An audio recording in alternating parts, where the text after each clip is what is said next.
Semuanya, perkenalkan nama saya Cindi Cenoro Simanjuntak dari kelas 10 MIPA 4. Di sini saya akan mempresentasikan materi bab 1 yaitu konsep berpikir sejarah. Pertama, saya akan menjelaskan tentang pengertian sejarah secara etimologis. 1. Sejarah dari bahasa Arab yaitu syajaratun yang artinya pohon. Kedua, sejarah dari bahasa Inggris yaitu historia yang artinya masa lampau manusia.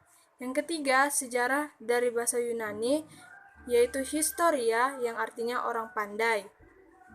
Yang keempat, sejarah dari bahasa Jerman yaitu Geschichte yang artinya sesuatu yang telah berarti. Yang kelima, yang terakhir yaitu sejarah dari bahasa Belanda yaitu Geschiedenis yang berarti terjadi. Lalu saya akan menjelaskan tentang pengertian sejarah secara terminologis. 1. Menurut Herodotes, sejarah itu adalah keadaan manusia itu sendiri.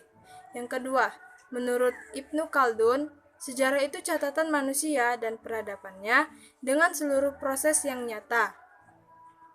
Yang ketiga, menurut Sartono Kartodirjo, sejarah itu mengacu pada peristiwa itu sendiri dan mengacu pada peristiwa yang ditulis oleh sejarawan. Yang keempat, menurut Moh Ali, sejarah itu cerita atau ilmu tentang manusia yang abadi, penting, dan unik. Yang kelima, menurut Moh Yamin, sejarah itu ilmu pengetahuan yang disusun dari penyelidikan peristiwa yang dapat dibuktikan. Selanjutnya, saya akan menjelaskan arti dari kronologis, diakronik, dan sinkronik. Pertama, saya akan menjelaskan tentang pengertian diakronik.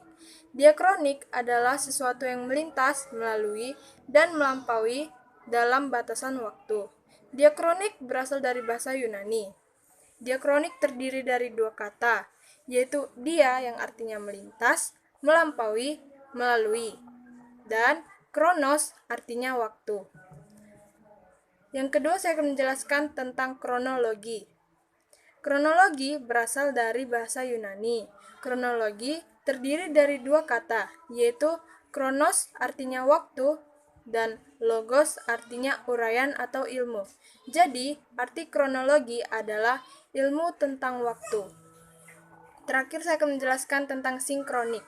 Sinkronik berasal dari bahasa Yunani. Sin artinya dengan dan kronos artinya waktu atau masa. Jadi, pengertian berpikir sinkronik dalam sejarah adalah mempelajari struktur suatu peristiwa sejarah dan dalam kurun waktu tertentu atau dibatasi oleh waktu. Selanjutnya saya akan menjelaskan ciri-ciri dari kronologi, diakronik, dan sinkronik. Pertama, saya akan menjelaskan ciri-ciri kronologi. Ciri-ciri kronologi ada 3, yaitu yang pertama, urutan waktu dari sejumlah kejadian dan peristiwa. Yang kedua, menentukan keterkaitan antara peristiwa yang pertama dengan yang kedua dan seterusnya. Yang terakhir, yang ketiga, fungsi untuk menghindari keracunan waktu. Yang kedua, saya akan menjelaskan ciri-ciri diakronik. Pertama, memahami peristiwa dengan penelusuran pada masa lalu. Yang kedua, mementingkan proses terjadinya suatu peristiwa. Yang terakhir, saya akan menjelaskan ciri-ciri sinkronik. Sinkronik memiliki 2 ciri, yaitu pertama, memperluas waktu dalam suatu peristiwa. Lalu yang kedua, mementingkan struktur yang terdapat dalam suatu peristiwa.